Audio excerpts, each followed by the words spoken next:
মুসলমান ভাইরা আমার, এবার জাবেরের বিবি দুই সন্তান একত্রিত করিয়া খেজুর পাতার পাটি দিয়ে পেঁচাইছে। দুইজন সন্তান একত্রিত করিয়া খেজুর পাতার পাটি দিয়ে পেঁচাইছে রে বাবা। খেজুর পাতার পাটি দিয়ে পেঁচাইয়া ঘরের পিছনে রাখছে, নবী যেন না জানে, আমার স্বামী যেন না জানে। এদিকে জোহরের নামাজ শেষ হয়ে গেছে, দিনের নবী জাবেরের বাড়িতে রওনা করে দিয়েছে। আল্লাহ রাব্বুল আলামিন জিবরাইল আমিনকে ডাক দিয়ে বলে, জিবরাইল রে যাও যাও, আমার বন্ধুর কাছে চলে যাও। আমার বন্ধু জাবেরের বাড়িতে যাইতেছে খাওয়ার জন্য। জিবরাইল আমার বন্ধুকে বলে দাও, আমার বন্ধু যেন জাবেরের দুটি সন্তান আছে। আল্লাহ রাব্বুল আলামিন জিবরাইলকে ডাক দেয়, বলতে জিবরাইল রে আমার বন্ধুকে বলে দাও জাবেরের দুটি সন্তান আছে, জাবেরের সন্তানকে ছাড়া যেন আমার নবী খাবার হাতে না লয়। কে বলে দিয়েছে? কে বলছেন? নবীজি বলছেন ঠিক আছে, জাবেরের সন্তান আমার সাথে খাবার খাবে, এটা তো কঠিন কিছু না। নবী তো জানেন না ওদিকের অবস্থা কি। নবীজি জিবরাইলকে ডাক দিয়ে বলতেছেন এটা তো একটা স্বাভাবিক ব্যাপার, জাবেরের সন্তান আমার সাথে খাবার খাবে, আমি জাবেরের বাড়িতে খাবার খাবো, এটা তো একটা সাধারণ একটা ব্যাপার, আমার সাথেই খাবে। মুসলমান ভাইরা আমার, হযরত জাবের বাড়িতে যাইয়া ভিতর বাড়িতে চলে গেছে। জাবেরের বিবি নবীর জন্য দামি বিছানার চাদর বিছাইয়া দিয়েছে। মায়ের বাড়িতে নবীজি খাবার বসছে, জাবেরের বিবি ঘরের ভিতরে বসে আছে। খাবার সামনে নিয়ে দিনের নবী ডাক দিলে, জাবের রে তোমার নাকি দুটি সন্তান আছে, তোমার সন্তান দুটি কোথায়? নবীজি যখন জাবেরের সঙ্গে এই সমস্ত কথা বলেন, জাবেরের বিবি ঘরের ভিতর থেকে শুনতেছে। নবী বলেন, রে জাবের তোমার নাকি দুটি সন্তান আছে, তোমার সন্তান দুটি কোথায়? জাবের রে তোমার সন্তান দুটি ডাকো। হযরত জাবের বাইরের থেকে বিবি ডাক দেয়, বলে বিবি মুসলমান ভাইরা আমার, দিনের নবী বলে আবু বকর রে এই মক্কা নগর থেকে মদিনায় চলে যাব, হিজরতের সাথী হবে তুমি আবু বকর। কিন্তু আবু বকর এই কথা জিজ্ঞাসা করার সাহস পায় নাই। নবী গো কোন দিন যাবেন, দিনে যাবেন না রাত্রে যাবেন? কথাটা কি জিজ্ঞেস করতে পারবে কেউ? নবী গো কবে যাবেন, এই কথা জিজ্ঞেস করার কোনো ক্ষমতা নাই। একদিন, দুই দিন, তিন দিন, এক মাস, 2 মাস, 6 মাস পর, কয় মাস পর? কিসের থেকে 6 মাস পর? আবু বকরকে বলার পর থেকে। আবু বকরকে বলছে যে মক্কা নগর থেকে মদিনায় চলে যাব। তার 6 মাস পর হঠাৎ করে রাত্রেবেলা, গভীর রাত, কি রাত?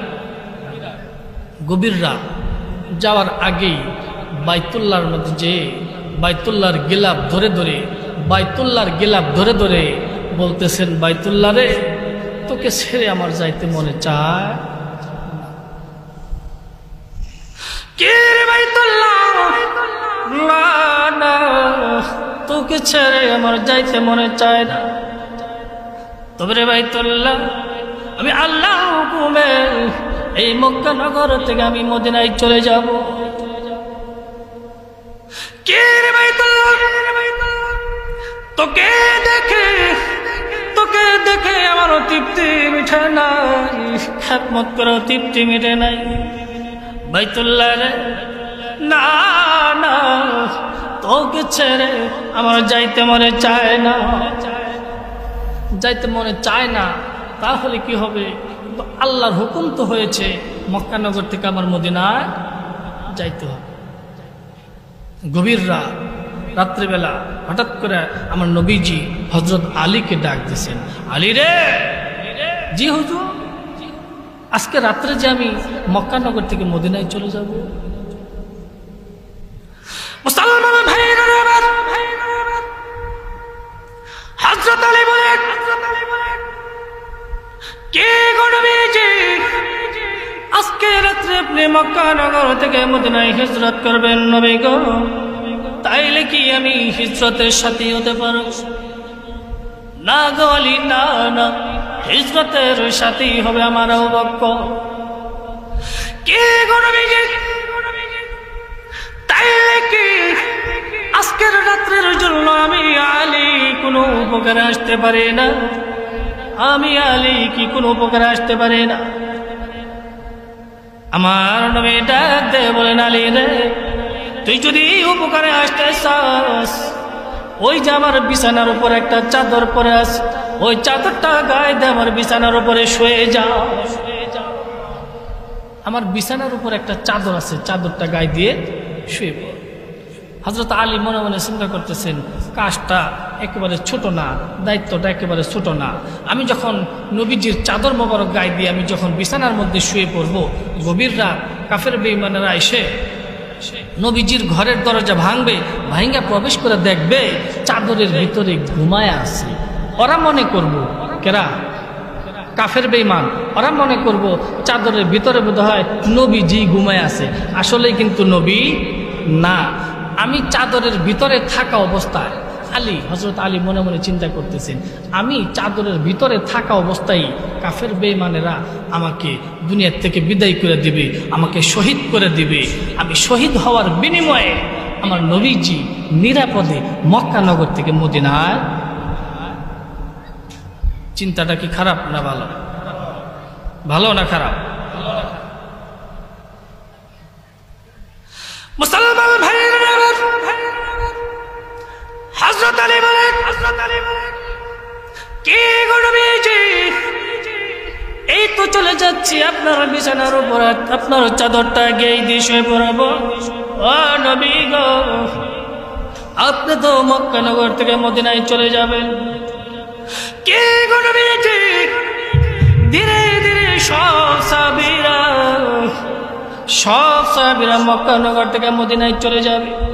আপনার এই সুন্দর চেহারা মোবারক দেখবে গো নবীজি, কিন্তু আমি আলী হয়তো আর কোনোদিন আপনার চেহারা মোবারক দেখতে পারবো না। কে গো নবীজি, দান দান ওয়াদা দেন, কাল কিয়ামতের ময়দানে আমি আলীকে বলবেন না গো নবীজি। ধীরে নবী বলেন, আলী ওয়াদা দিলাম হাসরের ময়দানে তুই আমার সঙ্গেই থাকবি রে আলী, তুই আমার সঙ্গেই থাকবি, তুই আমার পাশেই থাকবি। হযরত আলী মনে মনে চিন্তা করতেছে, আমার আর কোনো চিন্তা নাই। দিনে না রাত্রে, গভীর রাত, রাত্রেবেলা ঘর থেকে বের হয়ে নজর করে দেখেন আমার নবীজি, নজর করে দেখতেছেন আমার নবীকে ধরার জন্যে কাফের বেঈমানেরা ঘরের চতুর্দিকে একজনের হাতে হাত দিয়ে এইভাবে শিকলবদ্ধ অবস্থায় আছে। আমার নবীজি ঘরের ভিতর থেকে বের হওয়ার পর আবার ভিতরে প্রবেশ করছে। মুসলমান ভাইরা আমার, আল্লাহ রাব্বুল আলামিন জিবরাইল আমিনকে ডাক দেয়, জিবরাইল যাও যাও আমার বন্ধুর কাছে চলে যাও, আমার বন্ধুকে বলে দাও আমার বন্ধু ঘরের ভিতর থেকে বের হয়েছে, আবার ঘরের ভিতরে প্রবেশ করেছে। জিবরাইল আমার বন্ধুকে বলে দাও আমার বন্ধু যেন চিন্তা না করে, এক মুষ্টি বালু হাতে লইয়া সূরা ইয়াসিনের কিছু আয়াত তেলাওয়াত করে বালুর উপরে দম দিয়া আকাশের ওইদিকে নিক্ষেপ করে দিতে বলো। জিবরাইল ফেরেশতা আল্লাহর হুকুম পাইয়া সেকেন্ডের মধ্যেই আমার নবীজির সামনে হাজির হয়ে গেছে। সুবহানাল্লাহ। জিবরাইল ফেরেশতাও আমার নবীজিকে অনেক মহব্বত করছেন, অনেক ভালোবাসছেন, কারণ যার সঙ্গে যার মহব্বত তার সঙ্গে তার হাস্য নসর, ঠিক কিনা? আমার নবী যার সঙ্গে যার বেশি বেশি দেখা সাক্ষাৎ হয় তার সঙ্গেই তো বেশি মহব্বত হয়, ঠিক কিনা? এই জিবরাইল ফেরেশতা অন্যান্য নবী পয়গম্বরদের কাছে হাতে গোনা কয়েকবার আসছেন। জিবরাইল ফেরেশতা ইব্রাহিম নবীর কাছে আসছে মাত্র 12 বার। কয়বার? আদম নবীর কাছে আসছে মাত্র 42 বার। কয়বার? মুসা নবীর কাছে আসছে মাত্র 450 বার। কয়বার? এই জিবরাইল ফেরেশতা আমার আপনার নবীর কাছে 24,000 বার আসছে।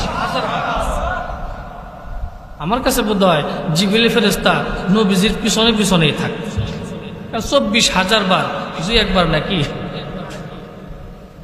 মুসলমান ভাইরা, বাবাজি খারাপ লাগতেছে, মনোজাত দিয়ে দিব, থাকবেন কিছু সময়? আমি আপনাদেরকে দেখে খুশি হয়েছি, আপনারা একটা লোক মাথা লড়াইতেছেন না, চুপচাপ বসে আছেন। আমি যদি কিছু সময় থাকি আপনারা থাকতে রাজি আছেন তো ইনশাআল্লাহ? মুসলমান ভাইরা, এবার জিবরাইল ফেরেশতা ডাক দেওয়ার নবী গো, বালুর উপরে দম দিয়ে আকাশের দিকে নিক্ষেপ করে দেন। দিনের নবী রাহমাতাল লিল আলামিন এক মুষ্টি বালু হাতে লইয়া সূরা ইয়াসিনের কিছু আয়াত তেলাওয়াত করেছে। বিসমিল্লাহির রহমানির রহিম, ইয়াসিন ওয়াল কুরআনিল হাকীম, ইন্নাকা লামিনাল মুরসালিন।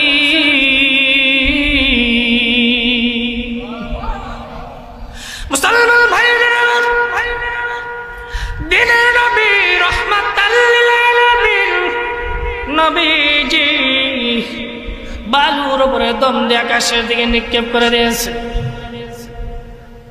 সমস্ত বালুগুলো চতুর্দিকে কাফের বেঈমানদের চোখের ভিতরে ঢুকায় দিয়েছেন কে? চোখের ভিতরে বালু গেলে কেমন লাগে? খারাপ লাগে না? একটু ময়লা গেলেই ডলতে ডলতে ডলতে ডলতে চোখ লাল হয়ে যায়। সেই জায়গায় আল্লাহ তাআলা কুদরতি হাত দিয়ে কাফের বেঈমানদের চোখের ভিতরে বালুগুলো ঢুকাইয়া দিছে। কেমন লাগতে পারে? কাফের বেঈমানেরা এরকম চোখ ডলতে ডলতে ডলতে ডলতে একজনের হাত এরকম ধরেছিল, এরকম চোখ হাত ছেড়ে দিয়ে চোখ ডলতে ডলতে এমন পরিস্থিতি হয়ে গেছে এক একজনের চোখ কানা হয়ে যাওয়ার মতো হয়ে গেছে। আমার আল্লাহ বলেন, বেঈমানের বাচ্চারা আমার নবীকে ধরবি, আমার নবীকে মারবি, ধরবি তো দূরের কথা, দেখারও নসিব তোদের হবে না।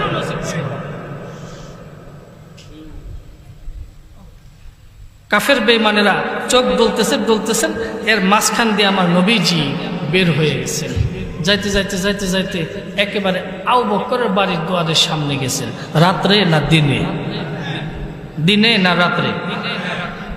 গভীর রাত। আবু বকরের দুয়ারের সামনে দাঁড়াইয়া ছোট্ট কণ্ঠে ডাক দিছে এইভাবে, আবু বকর। আছে না এরকম একটা কথা? এরকম কথা পুরুষেরাও বেশি না বলতে পারলেও মহিলারা খুব বলতে পারে, ঠিক কিনা? মহিলারা দেখবেন ছোট ছোট কথা খুব বলতে পারে, একজন আরেকজনের কথা ছোট ছোট করে বলে, আছে না নাই? ছোট্ট করে ডাক দিছে, আবু বকর। এইভাবে যখন ডাক দিছে, একটা ডাক, কয়টা? একটা ডাক দেওয়ার সাথে সাথেই আবু বকর আল্লাহুম্মা লাব্বাইক বলে দরজাটা খুলে দিয়েছে। কে গো বকর?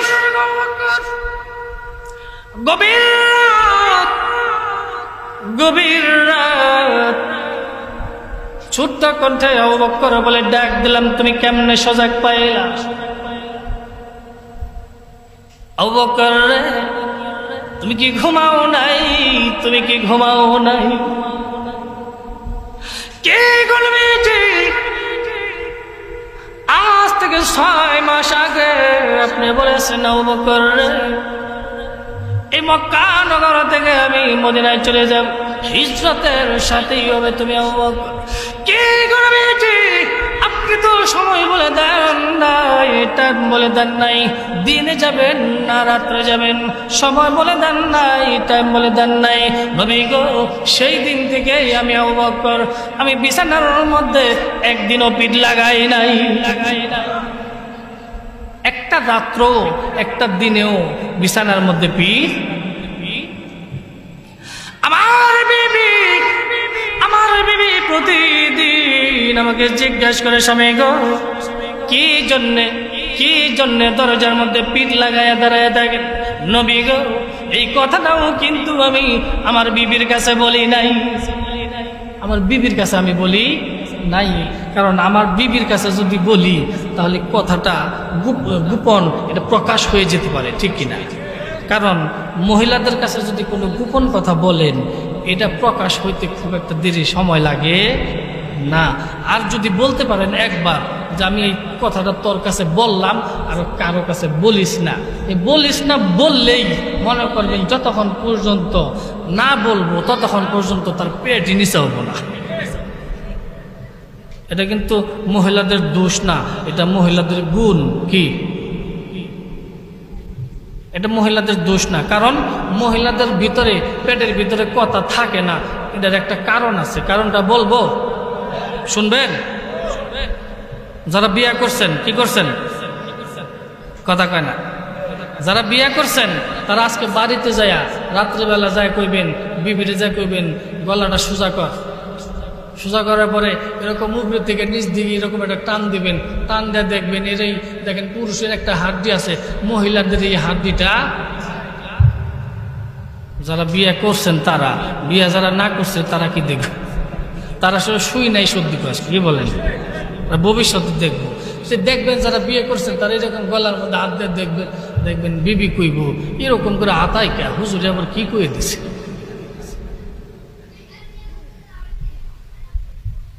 তো মহিলাদের গলার ভিতরে হাড্ডি নাই, এই হাড্ডি না থাকার কারণে পেটের ভিতর থেকে কথা খালি গড়গড়ায় বাড়ে যায়। এটা মহিলাদের দোষ না, এটা মহিলাদের গুণ, ঠিক কিনা?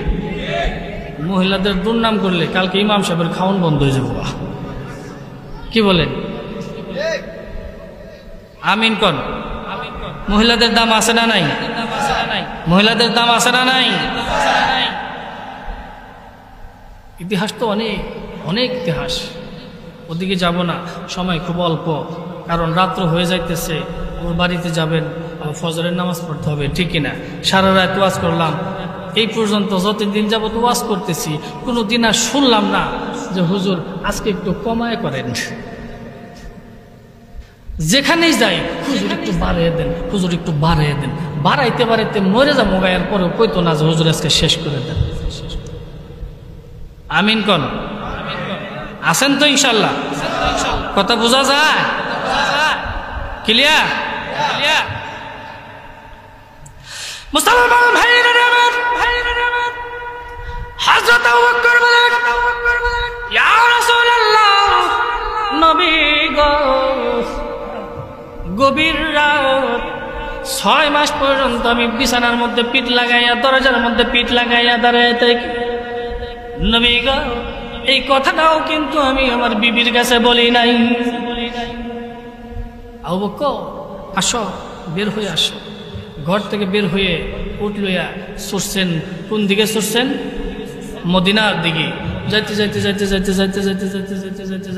যাইতে ক্লান্ত হয়ে গেছেন, দুর্বল হয়ে গেছেন। নবীজি বলতেছেন, আবু বকর, একটু রেস্ট করার প্রয়োজন, একটু বিশ্রাম নেওয়ার দরকার আছে না নাই?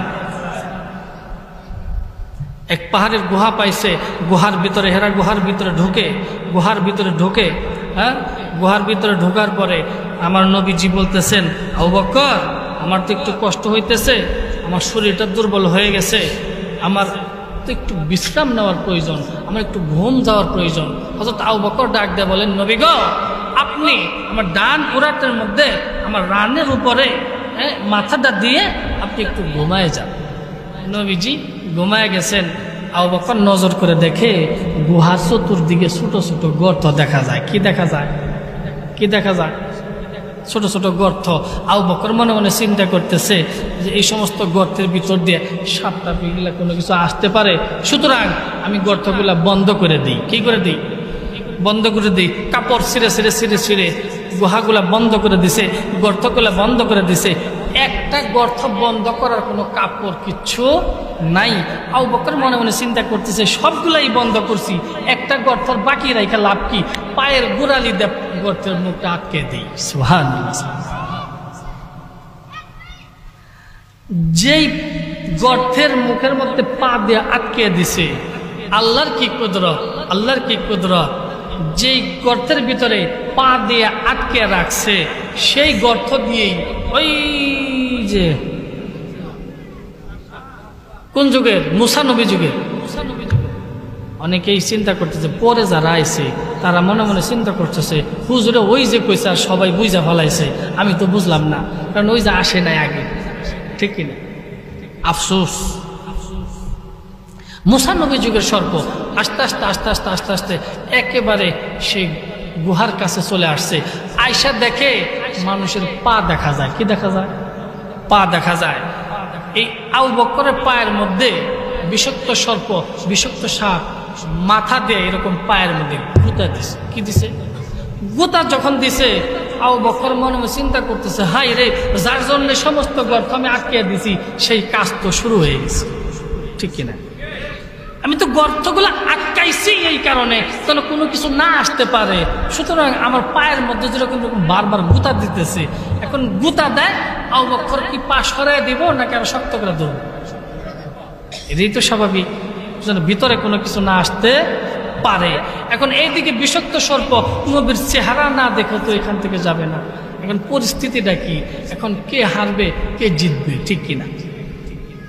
এদিকে সর্প বারবার এরকম পায়ের মধ্যে গোতাইতেছে, আবু বকর বারবার শক্ত করে ধরতেছে, কোনো দিকেই কেউ কারো দিকে ছাড় দিতেছে না।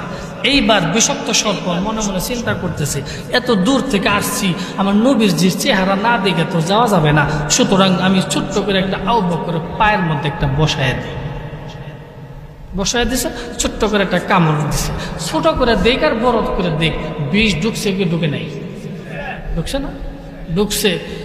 যখনই ছোট্ট করে একটা কামড় দিয়েছে, সাথে সাথে আবু বকর পাও একটু সরাইছে, কেবলমাত্র হালকা একটু সরাই দিয়েছে, একটু ব্যথা লাগছে।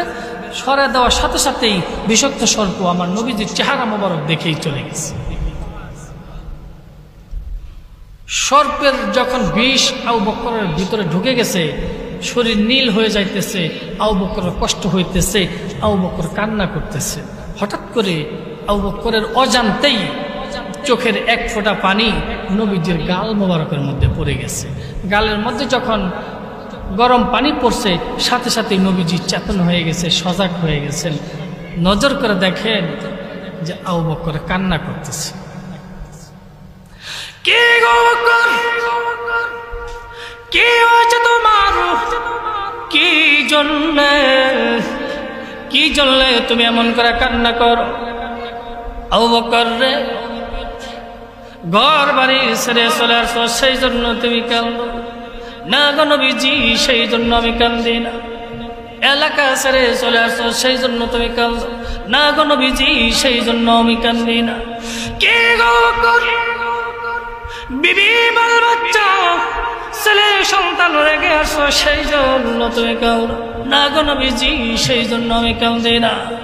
মধ্যে মালিশ করার সঙ্গে সঙ্গে সাপের বিষ পানি হয়ে গেছে। সাপের বিষ পানি হয়ে যায়। সেই নবীর উম্মত আমরা খুশি না বেজার? অল্প না বেশি? দেখেন, এক একজন নবীর এক একটা মুজিজা ছিল, ঠিক না? আল্লাহ রাব্বুল আলামিন লক্ষাধিক নবী পয়গম্বর পাঠিয়েছেন, এক একজন নবী এক একটা মুজিজা ছিল। আর আমার নবীজি অন্যান্য নবীদেরকে, সমস্ত নবীদেরকে যতগুলো গুণ মুজিজা দিয়েছেন, সব গুণ মুজিজা একত্রিত করে আমাদের নবীকে দান করেছেন। ঈসা আলাইহিস সালামের নাম শুনছেন? এই ঈসা নবী ঈসা নবীর মুআজিজা ছিল, কোনো মরা মানুষ 1000 বছর আগে মারা গেছে, কোনো কবরের সামনে দাঁড়ায় যদি বলতেন যে আল্লাহর হুকুমে ভালো হয়ে যাও, জেতা হয়ে যাও, সাথে সাথেই কবর থেকে উঠে ঈসা নবীকে সালাম দিত। এটা যদি ঈসা নবী যদি পারে, আমার নবীজি পারে না? আমার নবীও পারে। সাপের বিষ পানি হয়ে যায়, দুনিয়ার থেকে বিদায় হয়ে গেছে, জান বের হয়ে গেছে, আল্লাহর হুকুমে আমার নবীজিও জেতা করে ফেলছে। সুবহানাল্লাহ। একদিন হযরত জাবেরের বিবি, জাবেরের নাম শুনছেন? নবীজির সাহাবী জাবেরের বিবি এই স্বামীকে ডাক দিয়ে বলতেছেন, স্বামী যদি একটু নবীকে দাওয়াত দিতেন, নবীকে একটু পরাণ ভরে একটু মহাব্বত করে রান্না বাড়া করে আমি নবীকে খাওয়াইতাম। হযরত জাবের দৌড়ে গেছে মসজিদে নবীকে দাওয়াত দেওয়ার জন্য। নবী গো, আমার বিবি তো আপনাকে দাওয়াত করেছেন, আপনি কি গ্রহণ করবেন? নবীজি জাবেরকে ডাক দিয়ে বলে, জাবের তোমার বিবিকে বলে দাও আগামীকাল জোহরের নামাজের পরে তোমাদের বাড়িতে যে আমি খাবার খাবো। সুবহানাল্লাহ। মুসলমান ভাইরা, হযরত জাবের বাড়িতে যাইয়া ডাক দিয়ে বলে, বিবি রে তোর কপাল খুলছে রে বিবি, কালকে জোহরের নামাজের পরে নবীজি আমাদের বাড়িতে চলে আসবে। মাঝখান থেকে উঠে উঠে যাইতেছে, খারাপ লাগতেছে। কয়টা বাজে? মাত্র, এখন তো 1 ঘন্টাও হয় নাই।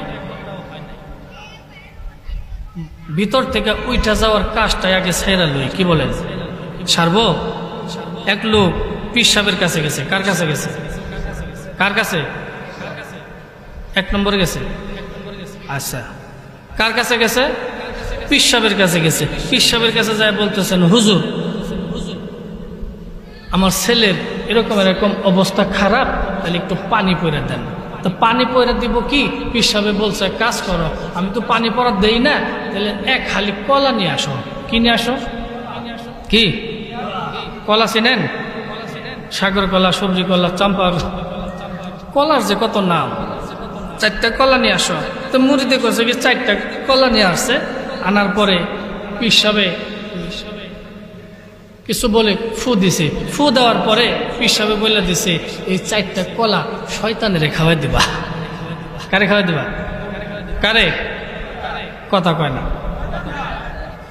এখন মুরিদে কইতেছে, হুজুর আমি তো শয়তান কোনোদিন দেখিও নাই, চিনিও না, আমি কেমনে করে খাওয়াবো? কয় তাইলে এক কাজ করো, শয়তান যেই লোকটার উপরে ভর করব, যার উপরে আসর করব, তার এই 4টা কলা খাওয়াই দিও। তো মুরিদে কইতেছে, হুজুর আমি তো তাও বুঝি না, আমি কেমনে করে বুঝবো এর উপরে শয়তান ভর করছে? তাইলে এক কাজ করো, এতই যদি না বুঝস তাইলে একটা কাজ কর, উলচাপাড়া জামে মসজিদের উদ্যোগে ওয়াজ হইতেছে, সে প্যান্ডেলের কোনায় যায় দাঁড়া। কি নিয়ে দাঁড়া? কি নিয়ে? কলা নিয়ে দাঁড়া। সেখানে দাঁড়ায় দেখবি যেই বাটা মাহফিলের মাঝখান থেকে ওইটা রওনা দিছে বাইরের দিকে, মনে করবি তার উপরে শয়তান ভর করছে। কি বলেন?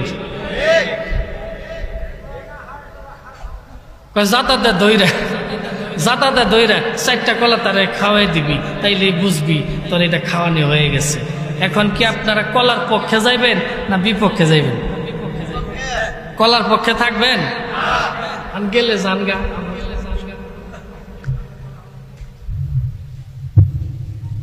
জাবেরের বিবি বেজার হয়েছেন? জাবেরের বিবি ডাক দেয় বলতেছে, স্বামী গো, আমার নবীজি আগামীকাল আসবে, সুতরাং আমার নিজের কিছু পয়সা করি আছে। মহিলাদেরকে একটা পয়সা করি থাকে না, গোপনে থাকে না, এটা ছেলে সন্তানও জানে না, তার স্বামীও জানে না। এক্সট্রা একটা পয়সা একটু এদিক সেদিক মারতে, তার কামাই করে না, ওই স্বামীর ওখান থেকে কিছু মারতে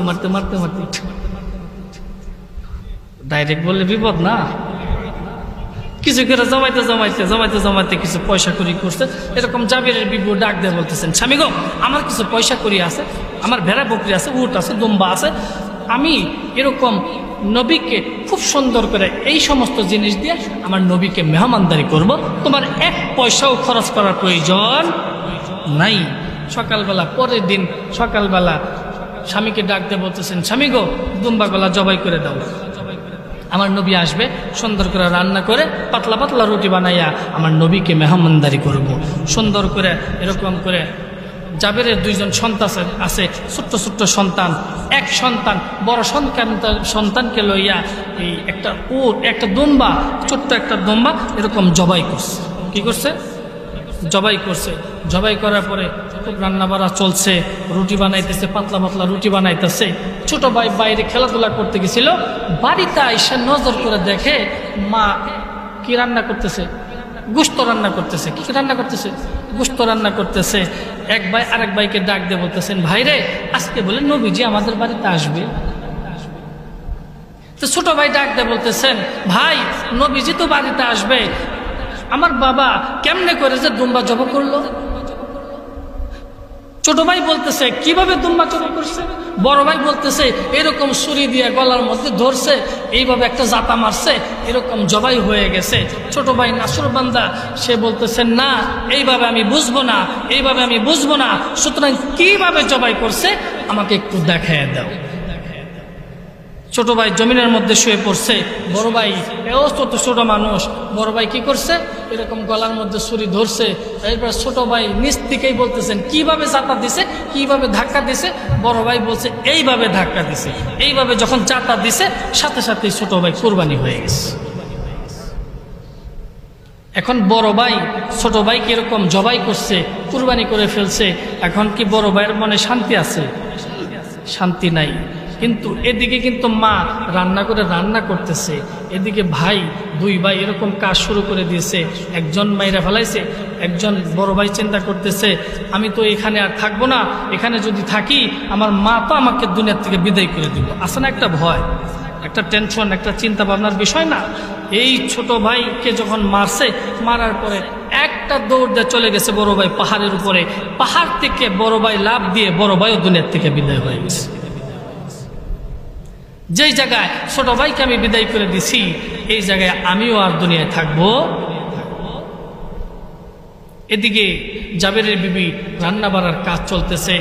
জাবেরের বিবি কিন্তু জানে না দুইটা সন্তান দুনিয়ার থেকে বিদায় হয়ে গেছে। জাবেরও জানে না। মুসলমান ভাইরা আমার, এবার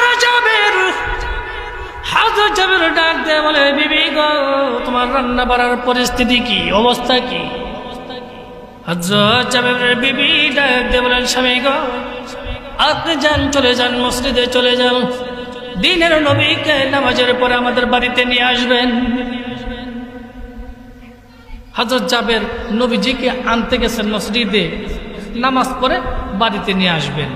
এইদিকেই মা যখন রান্না বাড়া করতেছে, তখন বাড়িতে খবর আসছে, হ্যাঁ জাবেরের বিবি, তোমার সন্তান তো দুনিয়ার থেকে বিদায় হয়ে গেছে, তোমার দুই সন্তান। মুসলমান ভাইরা আমার, এবার জাবেরের বিবি রান্না বাড়া ছেড়ে একটা দূর দিয়ে চলে গেছে পাহাড়ের চূড়ায়। সেখানে যাইয়া দেখে সন্তান পড়ে আছে, আর একদিকে নজর করে দেখে ছোট সন্তান জবাই হয়ে আছে। দুইজন সন্তান কুলে লইয়া বাড়িতে চলে আসছে।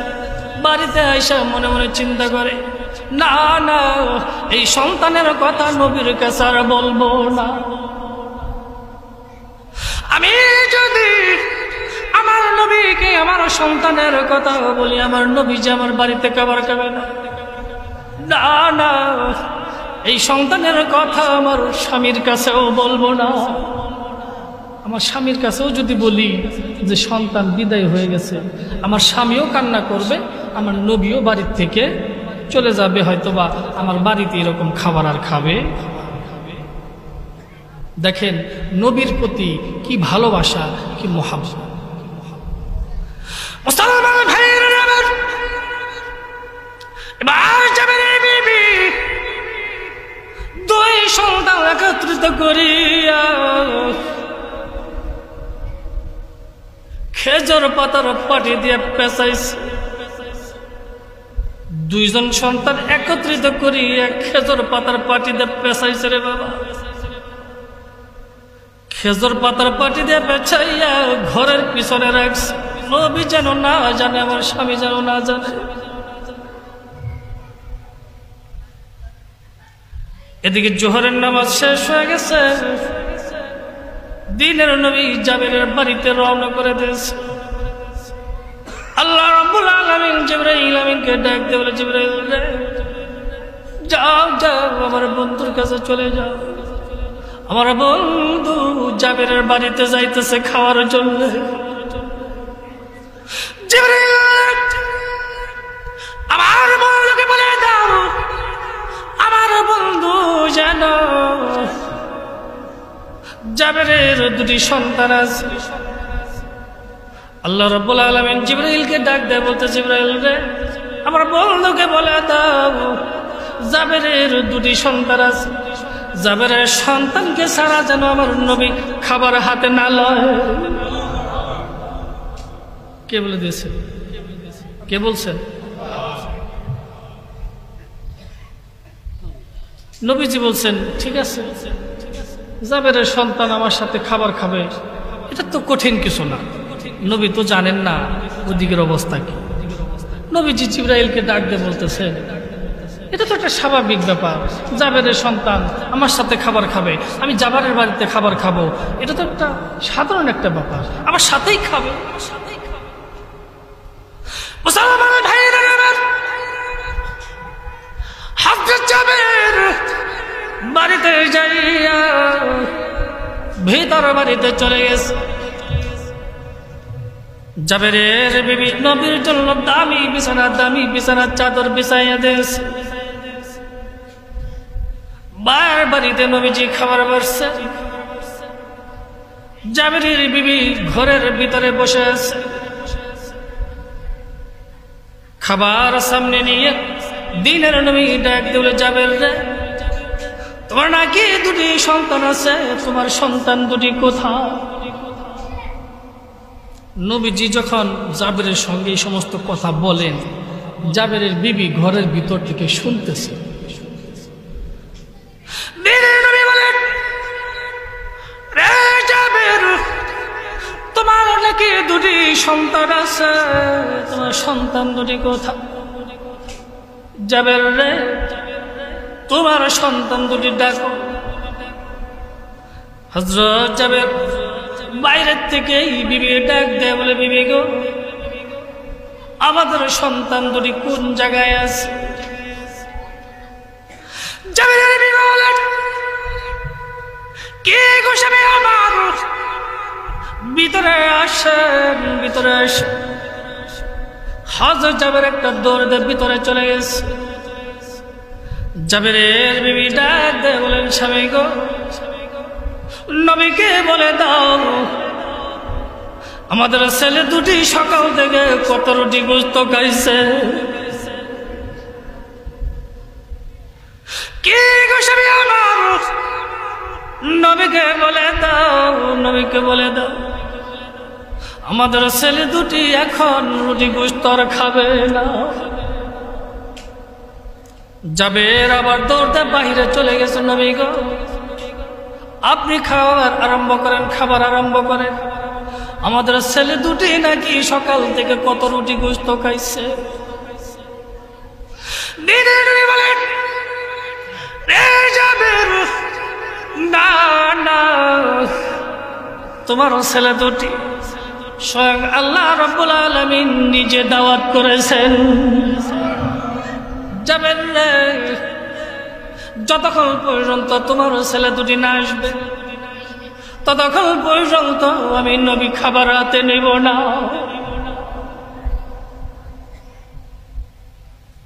এই কথা ভিতর থেকে জাবেরের বিবি শুনতে পারছে। যতক্ষণ পর্যন্ত দুই সন্তান না আসবে ততক্ষণ খাবার হাতে নেবে না। জাবেরের বিবি একটা ঝাঁপ দিয়ে জমিনের মধ্যে পড়ে গেছে আর ডাক দেব, স্বামী গো, নবীকে বলে দাও আমাদের ছেলে দুটি বহু দূর চলে গেছে গো নবীজি। কে গো নবীজি, আমাদের ছেলে দুটি নাকি বহু দূর চলে গেছে। দিনের নবী ডাক দিয়ে বলে কত দূর চলে গেছে।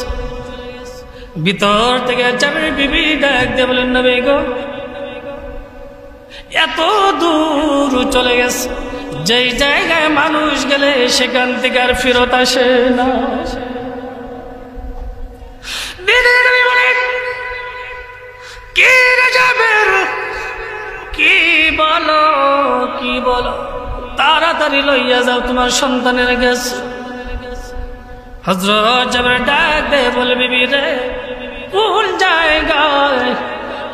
জায়গায় আমাদের ছেলে সন্তান থেকে রাখছে? জাবেরের বিবি ডাক দিয়ে বলেন নবী গো ওই যে দেখেন ঘরের পিছনে খেজুর পাতার পাটি দিয়ে ডেকে রেখেছি গো নবীজি। দিনের নবী রাহমাতাল লিল আলামিন, রাহমাতাল লিল আলামিন, রাহমাতাল লিল আলামিন জাবেরের ঘরের পিছনে যাইয়া নজর করে দেখে খেজুর পাতার পাটি দিয়ে ডেকে রাখছে। নবীজি দুইজনের পাশে দাঁড়াইয়া দিনের নবী ডাক দেয়া বলে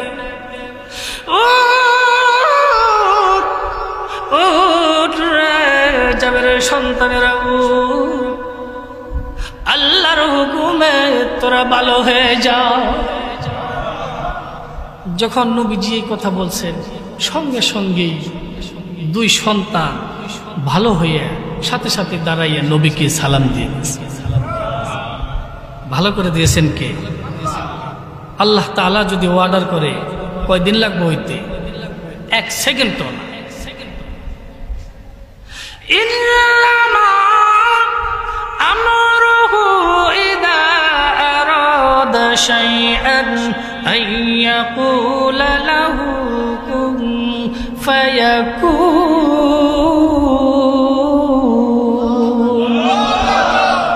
আল্লাহ রাব্বুল আলামিন বলতে দেরি, সেই ঘটনা ঘটতে দেরি না। দেখেন বলছিলাম যে আমার নবীর মুআজিজা, সমস্ত নবীদেরকে যতগুলো গুণ মুআজিজা দিয়েছে সমস্ত গুণ মুআজিজা একত্রিত করে আমাদের নবীকে দান করছে। তা আমার নবীজি সাপের বিষ পানি করে দিয়েছেন কিসের দ্বারা? থুতুর দ্বারা। থুতু মোবারক মালিশ করে দিয়েছে, সাথে সাথে আবু বকরের শরীরের সাপের বিষ পানি হয়ে গেছে। সুবহান। গুহার ভিতর থেকে বের হয়ে কোন দিকে না রওনা করছেন আমার নবীজি? মদিনার দিকে। মদিনার দিকে। বাবাজি খারাপ লাগতেছে? আর চলবো কিছু সময়? না না চালাবো, চলবো। যাইতে যাইতে যাইতে যাইতে যাইতে যাইতে একেবারে মদিনার বাউন্ডারির কাছে চলে গেছে। বাউন্ডারির কাছে যাইয়া আমার নবীজি আবু বকরকে ডাক দিয়ে বলতেছেন আবু বকর আর কত দূর? আবু বকর বলতেছেন এই তো নবী, ওই যে বাউন্ডারি দেখা যায় এটাই তো মদিনার বাউন্ডারি। সুবহানাল্লাহ। যাইতে যাইতে যাইতে যাইতে নজর করে দেখেন মদিনার ছোট্ট ছোট্ট ছেলে মেয়েরা নবীকে ওয়েলকাম দেওয়ার জন্যে, স্বাগত জানানোর জন্যে এক একজনে এক এক ধরনের জিনিস লইয়া, কেউ শরবত, কেউ ফুলের মালা, কেউ গরম দুধ, এই সমস্ত জিনিস নিয়ে নবীজিকে রিসিভ করার জন্য দাঁড়িয়ে আছে। মুসলমান ভাইরা, দিনের নবী রাহমাতাল লিল আলামিন নবীজি যখন মদিনার বাউন্ডারির ভিতরে প্রবেশ করেছে, সাথে সাথে উঠে চতুর্দিকে নবীজি চতুর্দিকে ছোট্ট ছোট্ট ছেলেমেয়েরা তলা আল বাদরু আলাইনা বলতে বলতে চতুর্দিকে ঘোরাঘুরি করতেছে। দিনের নবী বলেন রে মদিনার ছোট্ট ছোট্ট ছেলেমেয়েরা, আজকে তো তোমরা আমাকে খুব সুন্দর করে স্বাগত জানাইলা, ওয়েলকাম জানাইলা, আমাকে মোহাব্বত করতেছ। ছেলেমেয়েরা রে বলা বলো, আমি যতদিন এখানে থাকবো ততদিন পর্যন্ত তোমরা কি আমাকে মোহাব্বত করবা? ছোট্ট ছোট্ট ছেলেমেয়েরা ডাক দিয়ে বলে নবী গো শুধু ভালোই বাসবো না, প্রয়োজন হলে নিজের জীবন পর্যন্ত আপনার জন্য দিয়ে দেব গো নবীজি। ছোট্ট ছোট্ট ছেলে মেয়েদের কথা শুনে নবীর অন্তরটা ভরে গেছে। দিনের নবী বলেন ছেলেমেয়েরা মক্কা নগরের সব মানুষ আমার উপরে জুলুম অত্যাচার করেছে। কাফের বেঈমানেরা ছোট্ট ছোট্ট ছেলেমেয়েরা আমার উপরে পাথরের আঘাত করেছে। মক্কা নগর থেকে তাড়িয়ে দিয়েছে। ছেলেমেয়েরা ডাক দিয়ে বলে, নবী গো, মক্কা নগরের সব চাইতে ছিল দুশ্মনকে। দিনের নবী ডাক দিয়ে বলে, ছেলেমেয়েরা গো, মক্কা নগরের সব চাইতে ছিল দুশ্মন হলো বেঈমান আবু জেহেল। বেঈমান আবু জেহেল, ওই যে বলছিলাম, এই আবু জেহেল তো নবীজিকে যন্ত্রণা দেওয়ার তালেই থাকছে। মক্কা নগর থেকে আমার নবীকে তাড়িয়ে দিয়েছে। তাদের দেওয়ার পরেও আবু জেহেলে শান্তি পায় নাই। এই হিজরত করার 1 বছর যেতে না যেতেই বদরের যুদ্ধের ঘন্টা বাজিয়ে দিয়েছে আবু জেহেল। মক্কা নগর তো এখান থেকে তাড়িয়ে দিছেই, মদিনায় যাওয়ার পরে আবার বদরের যুদ্ধ করার জন্য যুদ্ধের ঘন্টা বাজিয়ে দিয়েছে। যুদ্ধের ঘন্টা যখন আবু জেহেল বাজিয়েই দিছে, যুদ্ধ তো করতেই হবে, ঠিক কিনা? বদরের যুদ্ধের সংখ্যা, মুসলমানদের সংখ্যা যখন কয়জন ছিল? 313 জন। এই 13 জন, 313 জনের নাম লিস্ট করতেছেন আমার নবীজি। নাম লিস্ট করতেছেন, করতে করতে করতে করতে করতে করতে এক পর্যায়ে ছোট্ট 2টি বালক নবীজির সামনে হাজির হয়ে গেছে। নবী গো, আমরা একই মায়ের 2 সন্তান, ছোট্ট মানুষ আমরা। একজনের বয়স 10, আরেকজনের বয়স 12। এই 2 ভাই আমরা বদরের ময়দানে অংশগ্রহণ নিতে চাই। দিনের নবী বলেন, তোমাদের নাম কি? বড় ভাই ডাক দে বলে, আমার নাম মুআজ, আমার ছোট ভাইয়ের নাম মুআফিজ। দিনের নবী ডাক দে বলে, মুআজ মুআফিজ রে, না না, তোমরা ছোট্ট মানুষ, যুদ্ধের ময়দানে যাইতে পারবা না। এই কথা বলার সঙ্গে সঙ্গেই 2 ভাই জমিনের মধ্যে ঘরে ঘরে কান্না শুরু করে দিয়েছে। দিনের নবী বলেন, কি হয়েছে তোমাদের? কি জন্য এমন করে কান্না শুরু করে দিয়েছ? বড় ভাই ডাক দিয়ে বলেন, নবী গো, আজ থেকে 1 বছর আগে আপনি মক্কা নগর থেকে মদিনায় আসছিলেন। আপনার উটের চতুর্দিকে আমরা ঘোরাঘুরি করতেছিলাম। আপনি বলেছিলেন মক্কা নগরের সবচেয়ে ছিল দুশ্মন হলো বেঈমান আবু জেহেল। কি গুনাহটি? সেই দিন আমরা 2 ভাই, এক ভাই আরেক ভাইয়ের হাতে হাত দিয়ে ওয়াদা করেছি, যতদিন পর্যন্ত ওই বেঈমান আবু জেহেলকে না পিটাবো, ততদিন পর্যন্ত আমরা 2 ভাই ঠিক মতো খাবার খাবো না। কি গুনাহটি? দান অনুমতি দেন, বদরের ময়দানে যাব, আবু জেহেলকে ধরে ধরে পিটাবো গো নবীজি, আপনার বদলা গ্রহণ করব। নবী গো, মক্কা নগর থেকে তাড়িয়ে দিয়েছে, আবার বদরের যুদ্ধের ঘন্টা বাজিয়ে দিয়েছে আপনাকে মারার জন্যে। নবী গো, আমাদেরকে একটু অনুমতি দেন, বদরে যাব, আবু জেহেলকে ধরে ধরে পিটাবো। সুবহানাল্লাহ। দিনের নবী বলেন, রে মুআফিজ, তোমরা 2 ভাইয়ের মধ্যে বড় ভাইকে পারমিশন দিয়ে দিলাম, ছোট তোমাকে পারমিশন দেওয়া হলো না। এখন বড় ভাই খুশি, ছোট ভাই কথা কয় না, বেজান না?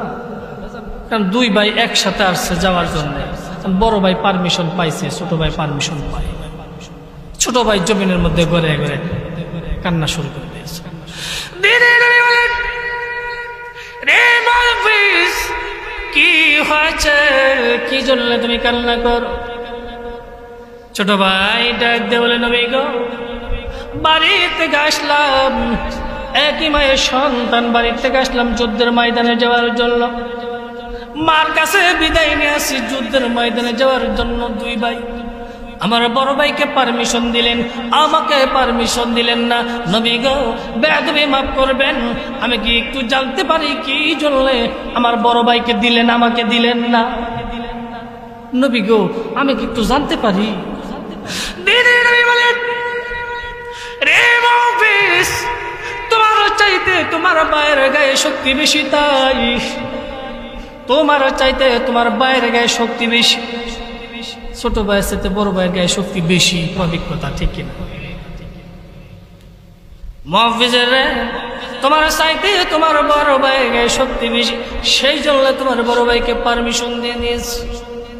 মুসলমান ভাইরা, এবার ছোট ভাই ডাক দেওয়ার নবী গো, শক্তির জন্যই যদি হয়, শক্তির জন্য যদি হয়, তাইলে আমার বড় ভাইয়ের সঙ্গে আমাকে একটু কুস্তি লাগায় দেন, আমাকে কুস্তি লাগিয়ে দেন।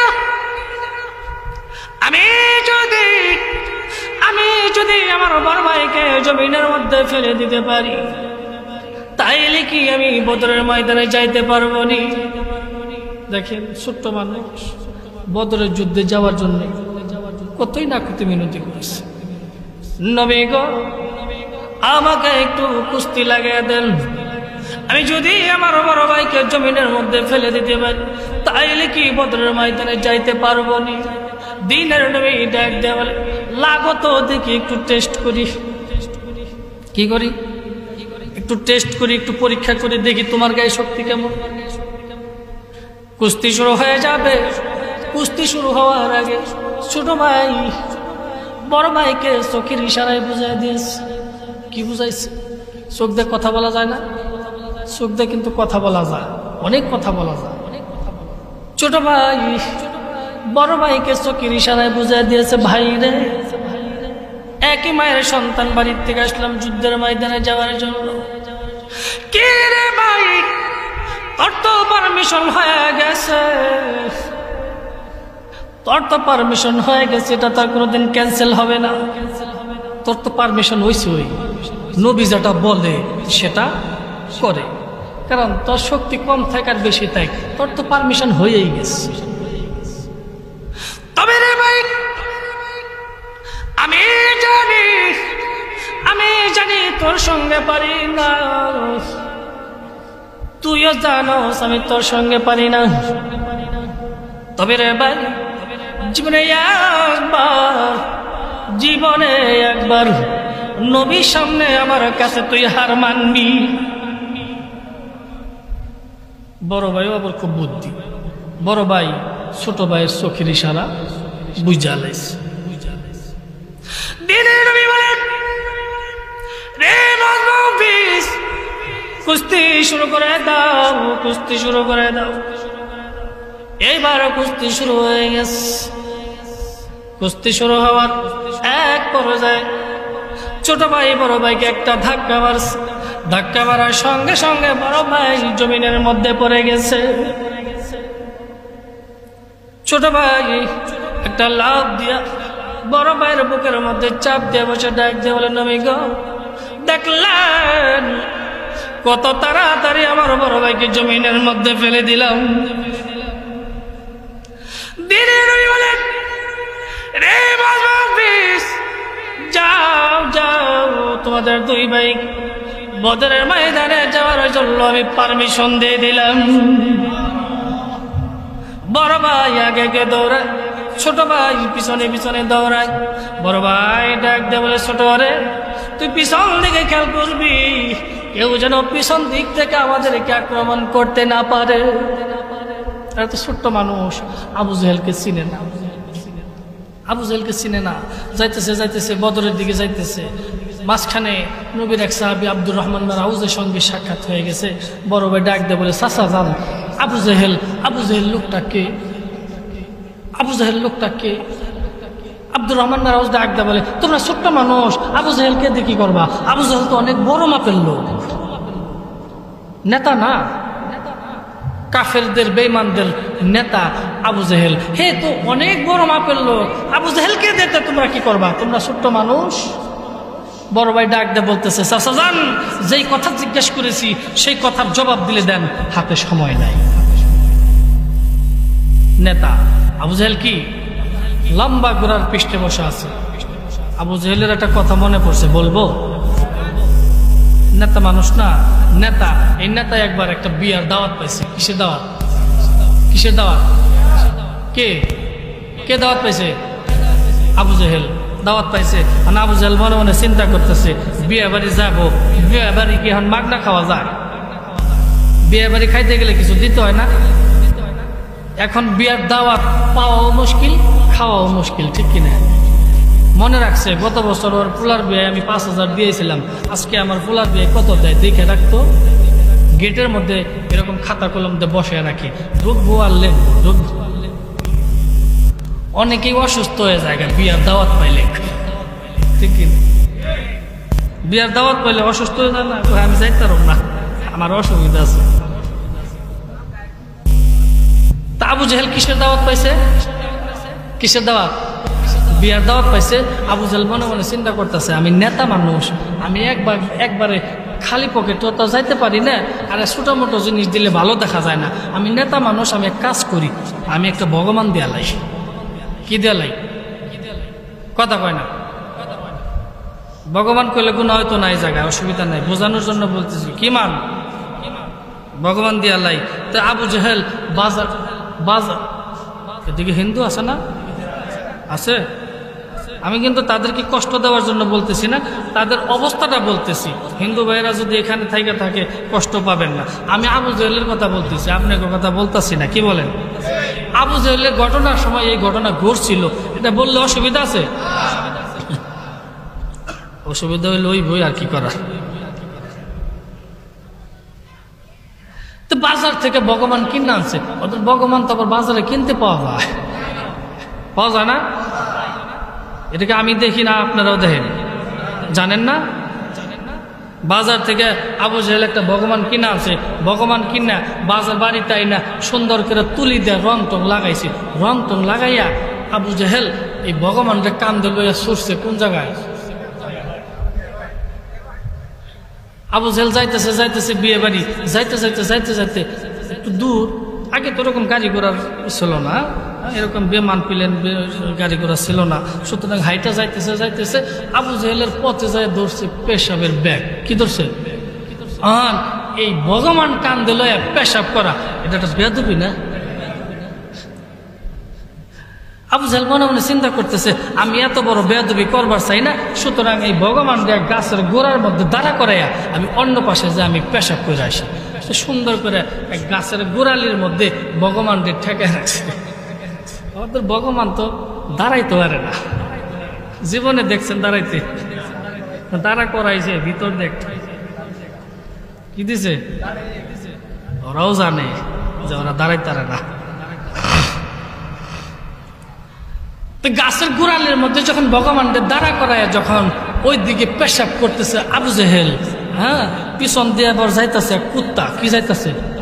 কুত্তার একটা স্বভাব আছে, দেখবেন কতক্ষণ পর পর ছাত করে করে কি গাছের গোড়ালি দেখে করে কি ঠ্যাং উঁচা করে না? আবু জাহেল ওই দিকে কাম সারতেছে, এদিকে যাইতেছে কুত্তা। কুত্তায় মনে মনে চিন্তা করতেছে আমারও তো পেশাবের ব্যাগ ধরছে, সুতরাং আমার তো আবার উঁচা জায়গা না দেখলে আমার ঠ্যাং উঁচা হয় না। যাই দেখি গাছের গোড়ালির মধ্যে যাইয়া, গাছের গোড়ালি তো উঁচা আছে আছেই, আবার দেখা যায় ডবল উঁচা। কুত্তা ঠ্যাং তুলছে তো তুলছে, একবার ওইটা সোজা তুলছে। কোনটা সোজা? আবু জাহেল মনে মনে চিন্তা করতেছে ব্যাপার কি, আমি পেশাব করি সামনে, শব্দ দিয়ে ওই পিছনে, পিছনে এরকম সাত সাত করে গেলে পিছনের দিকে তাকায় দেখে ওটার গোসল হয়ে গেছে।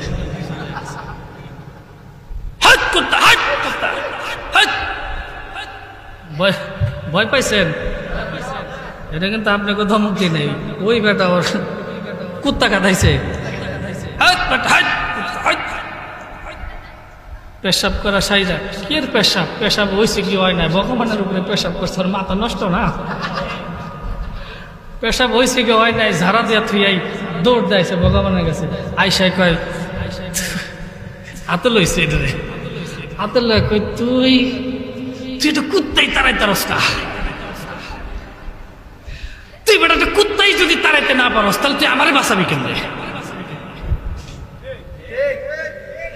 তুই যদি একটা কুত্তাই যদি তারাইতে না পারস, তার উপরে মইতাতে, তার উপরে গোসল করা হয়ে গেল, তুই যদি এটার কুত্তারাই না তারাইতে পারস তাহলে তো আমারে বাঁচাবি কেমনি? তাইলে কি মুহাম্মদ সাল্লাল্লাহু আলাইহি ওয়াসাল্লামের ধর্মটাই ঠিক? সুবহানাল্লাহ বলে। আবু জেহেল এই কথা বলছে যে তাহলে কি মুহাম্মদ সাল্লাল্লাহু আলাইহি ওয়াসাল্লামের ধর্মটাই ঠিক? আবু জেহেল তো পুরা কপাল্লা, আর কপালে তো ইসলাম নাই। একেবারে ইসলামের ড্যাগের কিনারে আইসা আবু জেহেল ফিরত চলে আসছে। না না না না, আমার বাপ দাদার ধর্ম আমি ছাড়তে পারি না, সুতরাং আমি বাপ দাদার ধর্মের মধ্যে চুনকালি মারতে পারি না, আমি ওই ধর্ম গ্রহণ করতে পারি না।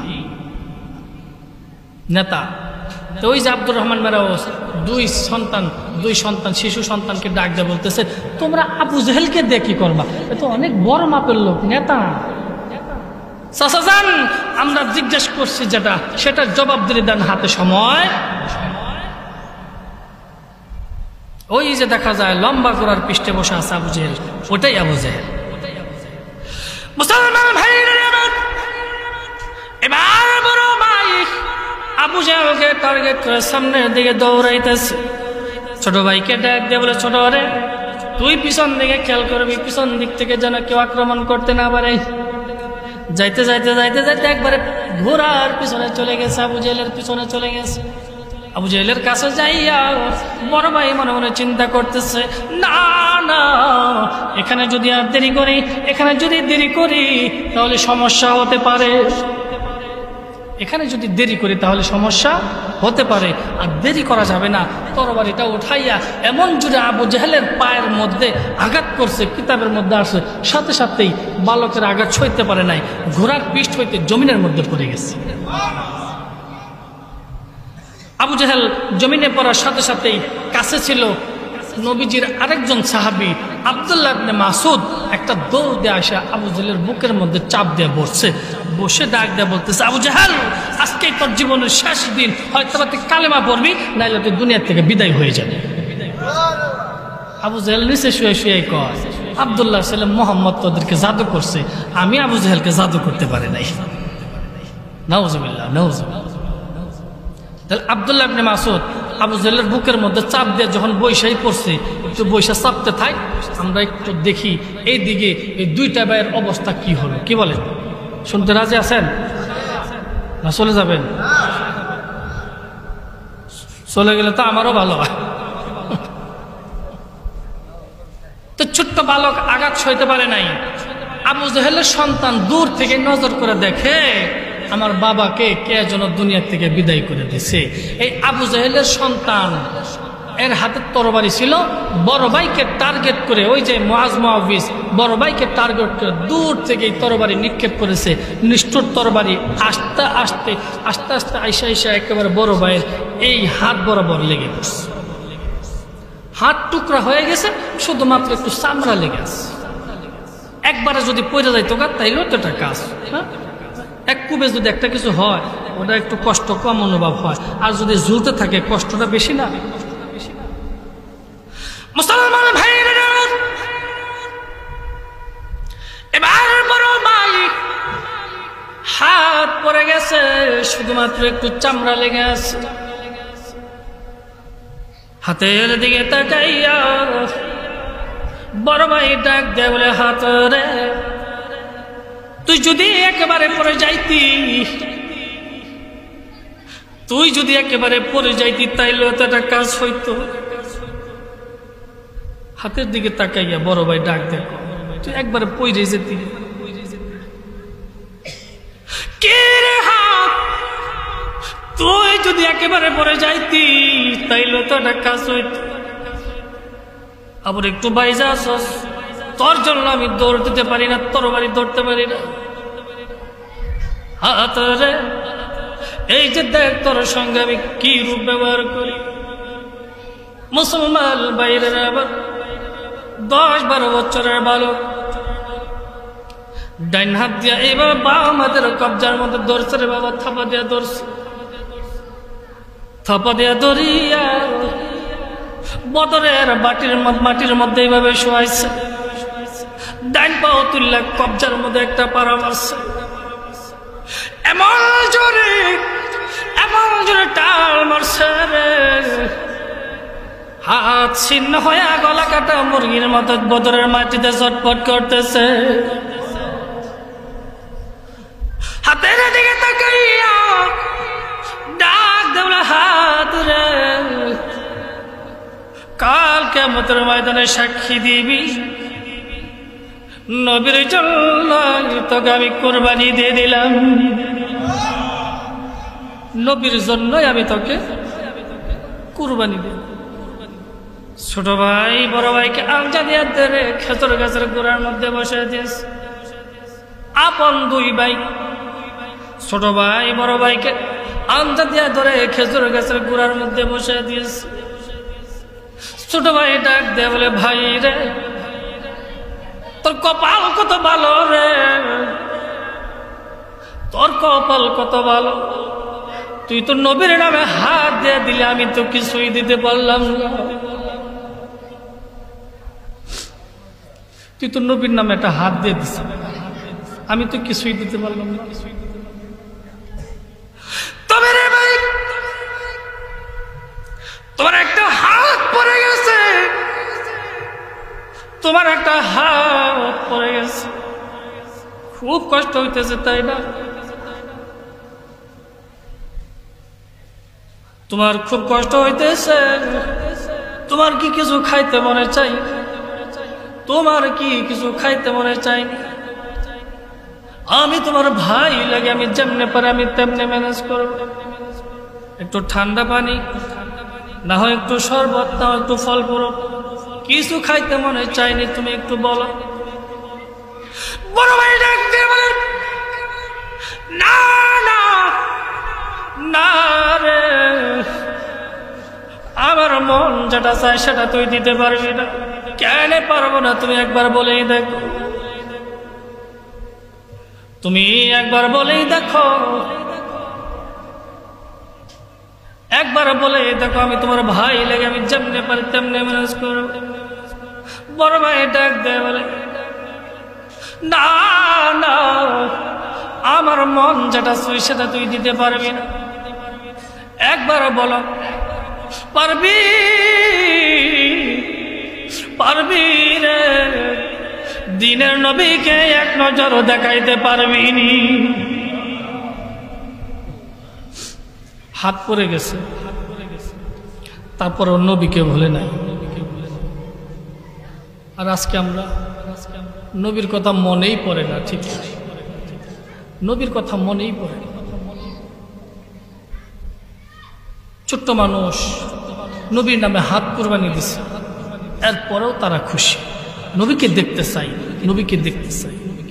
বড় ভাই ডাক দেয়া বলে, তুই তো নবীকে দেখাইতে পারবি না, কারণ এখন তো যুদ্ধ চলছে, নবীকে তুই দেখাইতে পারবি। ওইদিকে ওই যে আব্দুল্লাহ ইবনে মাসউদ আবু জেহেলের বুকের মধ্যে চাপ দিয়ে বসছে, দেখি আবু জেহেলের অবস্থাটা কি হবে। আব্দুল্লাহ ইবনে মাসউদ আবু জেহেলকে ডাক দেয়া বলতেছে, আবু জেহেল আজকে কালিমা পড়লে পর, না হলে তোর জীবন শেষ। আবু জেহেল কয়, আব্দুল্লাহর ছেলে মোহাম্মদ তোদেরকে জাদু করছে, আমি আবু জেহেলকে জাদু করতে পারি নাই। নাউজুবিল্লাহ, নাউজুবিল্লাহ। সাথে সাথেই আব্দুল্লাহ ইবনে মাসউদ আবু জেহেলের মাথাটা আলাদা করে ফেলছে, আলাদা করে ফেলছে। আবু জেহেলের মাথার মধ্যে লম্বা লম্বা চুল ছিল, মাথার চুল ধরে টানে, আবু জেহেলের মাথা লড়ে সরে না। কেন লড়ে সরে না?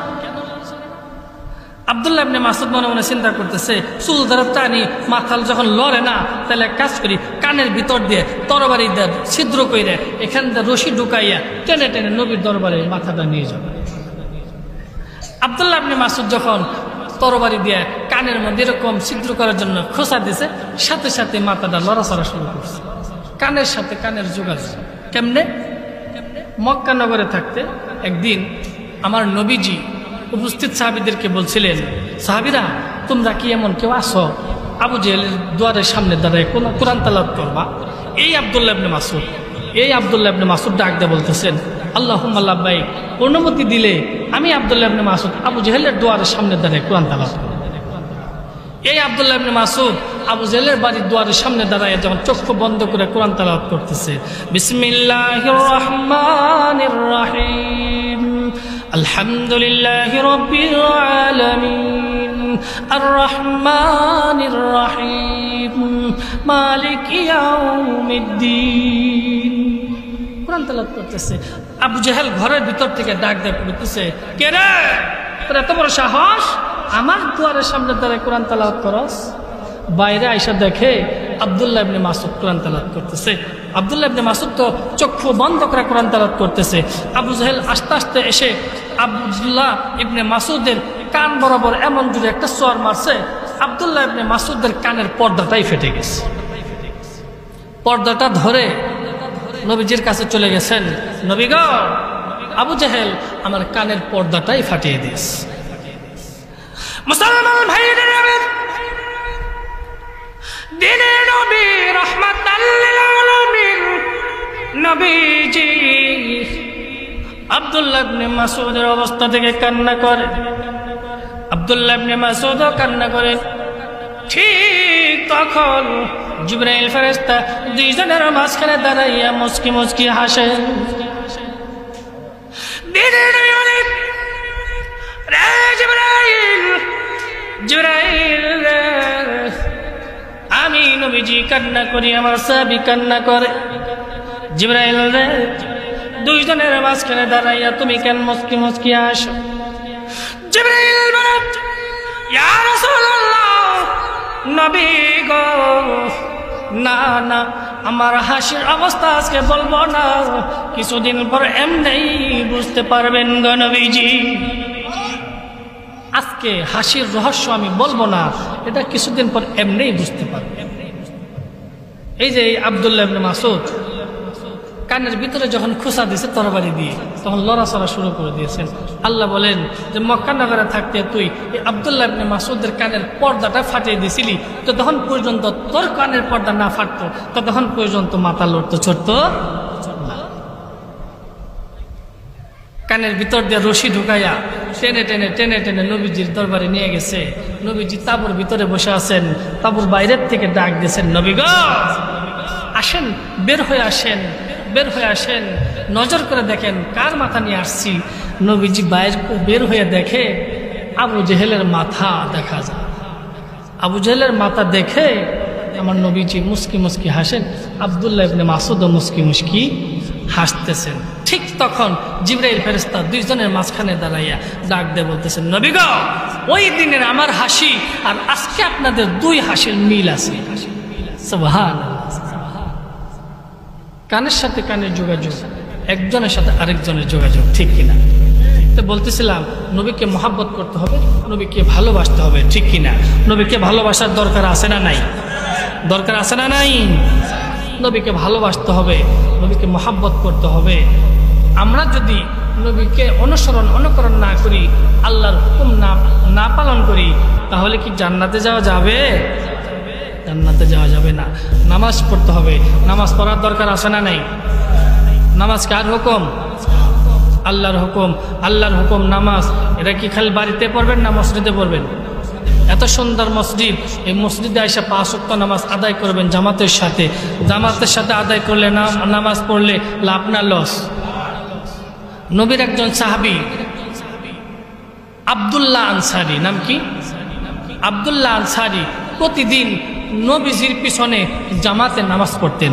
সব সাহাবীরাই পড়ছেন, কিন্তু এর একটা ঘটনা আছে। ঘটনাটা কি? আব্দুল্লাহ আনসারী নবীজির পিছনে নামাজ পড়তেন প্রতিদিন জামাতের সাথে, কিন্তু আসতেন পরে, যাইতেন আগে। কিছু মুসল্লি আছে না এরকম, যে সবার পরে মসজিদে যায়, আবার দেখবেন সবার আগে মসজিদ থেকে বের হয়ে আসে। এরকম মুসল্লি আছে না নাই? তো আব্দুল্লাহ আনসারী সবার পরে মসজিদের ভিতরে প্রবেশ করে, আবার সবার আগেই মসজিদ থেকে বের হয়ে বাড়ির দিকে দৌড়। তো নবীজির কাছে কমপ্লেন দিল অন্যান্য সাহাবীরা, নবী গো, আপনার সাহাবী আব্দুল্লাহ আনসারী এরকম পরে আসে, আগে চলে যায়। নবীজি বলছেন হয়তোবা কোনো কাজ আছে, কোনো কাজের জন্য বের হতে পারে। যে সাহাবীরা ডাক দিয়ে বলতেছেন, নবী গো, কাজ তো না হয় 1-8 দিন থাকতে পারে, 1-2 দিন থাকতে পারে, প্রতিদিন তো কাজ থাকার কথা না। তো নবীজি ডাক দিয়ে বলতেছেন, তাহলে এক কাজ করি, আমরা আব্দুল্লাহর বাড়িতে যাইয়া একটু খবর নিয়ে দেখি যে ওর সমস্যাটা কি। তো গোটাকটি সাহাবী নিয়ে নবীজি আব্দুল্লাহ আনসারীর বাড়িতে চলে গেছে। বাড়ির সামনে দাঁড়াইয়া ডাক দিয়ে বলতেছেন আমার নবীজি, আব্দুল্লাহ আনসারী। ডাকের কোনো সাড়া নাই। নবীজি ডাক দিয়ে বলতেছেন, সাহাবীরা, হয়তো বা আব্দুল্লাহ আনসারী বাড়িতে আসে নাই, চলো আমরা চলে যাই, অন্য এক সময় আসবো। যখন আবার মসজিদের দিকে রওনা করছেন, আব্দুল্লাহ আনসারী বাড়ির ভিতর থেকে আবার পিছন পিছনে ডাক শুরু করছেন, নবী গো, নবীজি, এই তো আমি আনসারী আছি, এই তো আমি আব্দুল্লাহ আনসারী। আবার নবীজি সাহাবীদেরকে লইয়া আনসারীর বাড়ির দিকে রওনা করছেন। বাড়ির সামনে আয়সা আব্দুল্লাহ আনসারীর ডাক দিয়ে বলতেছেন, আনসারী, আমি শুনলাম তুমি নাকি প্রতিদিন পরে আসো মসজিদে, আবার সবার আগেই বের হয়ে যাও, কারণটা কি? কারণটা কি?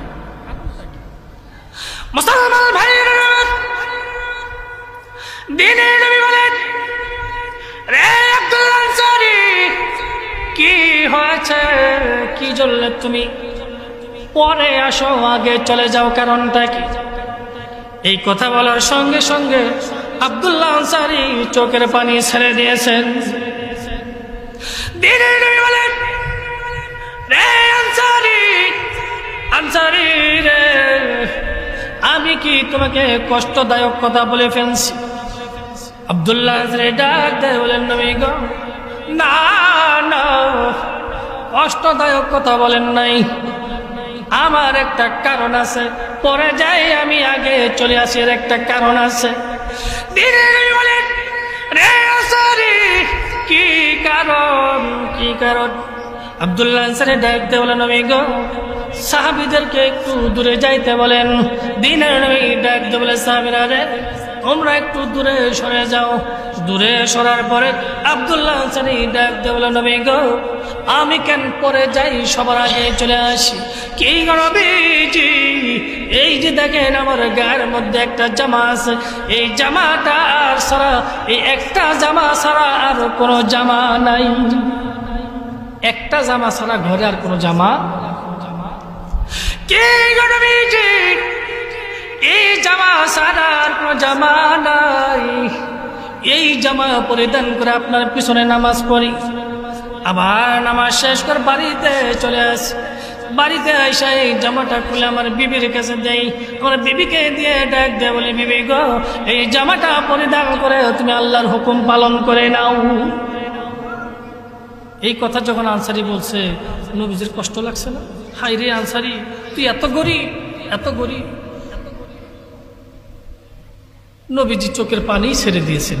অন্যান্য সাহাবীরা একটু দূর থেকে ডাক দিয়ে মনে মনে চিন্তা করতেছে, নবীজি কেন কান্না করে, আব্দুল্লাহ আনসারীও কেন কান্না করে? নবীজি অন্যান্য সাহাবীদেরকে ডাক দিয়ে বলতেছে, সাহাবীরা আসো, চলে আসো। দ্বীনের নবী বলেন, রে সাহাবীরা, তোমাদের মধ্যে এমন কেউ আসেনি আব্দুল্লাহ আনসারীর কিছু জামার কাপড়ের ব্যবস্থা করে দিতে পারো? হযরত ওসমান গনি সেখানে ছিলেন। হযরত ওসমান গনি ডাক দেওয়ার নবী গো, অনুমতি দিলেন, আব্দুল্লাহ আনসারীর জামা কাপড়ের ব্যবস্থা আমি ওসমান করে দিব। জামার কাপড়ের ব্যবস্থা হয়ে গেল। এবার নবীজি যখন মসজিদের দিকে রওনা করবেন, হঠাৎ করে আমার নবীজি নজর করে দেখে আব্দুল্লাহ আনসারীর বাড়িতে দুইজন সন্তান গাছের সঙ্গে বাঁধা, গাছের সঙ্গে বাঁধা।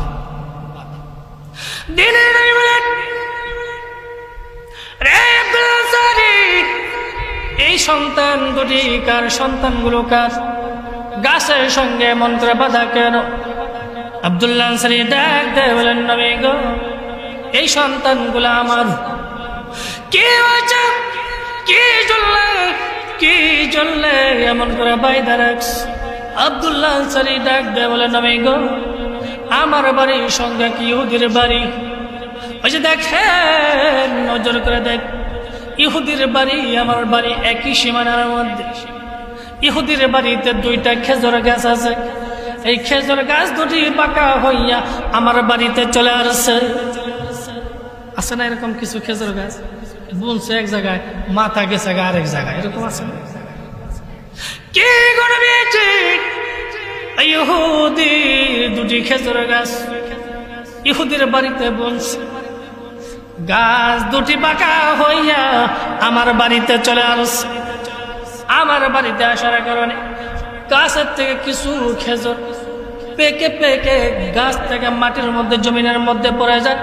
আমার ছেলেগুলো সেই খেজুরগুলো কুড়াইয়া কুড়াইয়া খেয়ে ফেলে।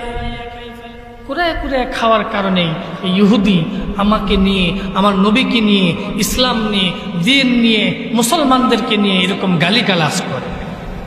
আরে সাহাবীরা রে, তোমাদের মধ্যে এমন কেউ আছে ইহুদির বাড়ির 2টি খেজুর গাছ ক্রয় করে আমার নামে দিয়ে দিতে?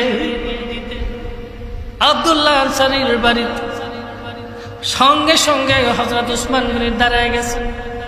নবী গো, অনুমতি দিলে আমি একটু চেষ্টা করে দেখি ইহুদির গাছ 2টি আমি ক্রয় করতে পারি কিনা।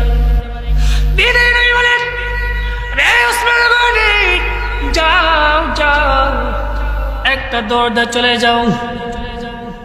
উসমান গনি একটা দৌড় দিয়ে ইহুদির বাড়িতে চলে গেছে। ইহুদি রে, তোমার খেজুর গাছ 2টি কি তুমি বিক্রি করবা? ইহুদি তো ওই একটু চালাক বেশি। ইহুদি উসমান গনিকে দেখেই বুঝতে পারছে যে কোনো বিশেষ প্রয়োজন ছাড়া আমার বাড়িতে আসে। উসমান গনি দেখতে বলেন, এই ইহুদি, তোমার 2টি খেজুর গাছ তুমি কি বিক্রি করবা? ইহুদি ডাক দিয়ে বলে, বিক্রি করতে পারি, তার একটা শর্ত আছে। কি শর্ত? একটা খেজুর গাছের বিনিময়ে আমাকে 100 খেজুর গাছ দিতে হবে। তাহলে একটার বিনিময়ে যদি 100 হয়, 2টার বিনিময়ে? উসমান গনি তো অনেক ধনী একজন সাহাবী ছিলেন, ওনার তো খেজুরের বাগানের অভাব নেই। সুতরাং এই ইহুদি ডাক দিয়ে বলতেছে, একটা খেজুর গাছের বিনিময়ে 100 খেজুর গাছ দিতে হবে। মুসলমান ভাইরা আমার, হযরত উসমান গনি ডাক দেওয়া ইহুদি রে, সঙ্গে সঙ্গে কাগজে কলমে লিখিত করে দাও। তুমি 100 চাইছো, 100 100 200 খেজুর গাছ চাইছো 2টার বিনিময়। ইহুদি রে, তুমি তো জানো না এই 2টা খেজুর গাছের বিনিময়ে আমার যদি যত সম্পদ আছে সব সম্পদ চাইতা, এরপরও খেজুর গাছ তোমার বাড়িতে রেখে যাইতাম না। সঙ্গে সঙ্গেই লিখিত করে নিয়েছে যে খেজুর গাছ এই 2টি আমার, আর 100 200 খেজুর গাছ তোমার। এই 2টা খেজুর গাছ এখানে থাকবে, আমরা বুক করব, আর 200 খেজুর গাছ আমার বাগানে থাকবে, তুমি বুক করবে। ওটা তোর কাইটা নিয়ে যেতে পারবো না। কি বলেন মুসলমান ভাইরা? কাগজ কলম করে নবীজির সামনে যখন নবীজির হাতে তুলে দিয়েছে, দিনের নবী মুস্কি মুস্কি হাসি না ডাক দিয়ে বলে, উসমান গনি রে, উসমান গনি রে, তুমি তো এই খেজুর গাছের বিনিময়ে তো তুমি জান্নাত ক্রয় করে নিলাম। জান্নাত ক্রয় করে নিলাম। আজকের থেকে এই খেজুর গাছ আব্দুল্লাহ আনসারী ভোগ করবে, আর উসমান গনির 100 100 200 খেজুর গাছ ইহুদি ভোগ। দেখেন, নবীকে খুশি করার জন্যে, আল্লাহকে খুশি করার জন্যে জীবন পর্যন্ত দিতে প্রস্তুত ছিলেন, ঠিক কিনা? আর আজকে আমরা কিছুই দিতে রাজি না, কিছুই দিতে রাজি না। আল্লাহ তাআলা মানুষকে পরীক্ষা করে দুনিয়াতে পাঠিয়েছেন মানুষকে একটু পরীক্ষা করার জন্যে, ঠিক কিনা? দুনিয়া তো থাকার জায়গা না, থাকার জায়গা দুনিয়া কিন্তু বাবাজি থাকার জায়গা না। দুনিয়াতে সম্পদ দিয়ে আল্লাহ রাব্বুল আলামিন মানুষকে পরীক্ষা করে। হাসরের ময়দানে এক গ্রুপ থাকবে গরিব, আরেক গ্রুপ থাকবে ধনী। হ্যাঁ, গরিব লোক আল্লাহর কাছে বলতে থাকবে, আল্লাহ দুনিয়াতে যদি সম্পদ থাকতো আমি মসজিদ মাদ্রাসায় ভরপুর করে দান করতাম, আর ভরপুর করে দান করতাম। সাথে সাথেই আল্লাহ রাব্বুল আলামিন ওই ধনী লোকটাকে সামনে দাঁড়া করায় দিবে, এই যে দেখ, এই লোকটাকে আমি দুনিয়ার বুকে বহুত সম্পদ দিয়েছি, কিন্তু কোনোদিন মসজিদ মাদ্রাসায় দান করে নাই। সম্পদ থাকতেও দান করে না, এরকম লোক আছে না নাই? আবার সম্পদ অল্প, এরপরেও এখান থেকে কিছু সম্পদ আল্লাহর ঘর মসজিদে দান করে, এরকম লোক আছে না নাই? আমি জানি এখানে অনেকের মা নাই, অনেকের বাবা নাই, মসজিদের আরো অনেক কাজ বাকি আছে, মসজিদের কিছু কাজ, কিছু টাকার প্রয়োজন, মসজিদে অনেক কাজ বাকি আছে এখন পর্যন্ত। আমি দেখতে চাই যোগ্য বাবার যোগ্য সন্তান, যোগ্য বাবার যোগ্য সন্তান এমন কেউ মসজিদে এমন কেউ আছেন যে আল্লাহ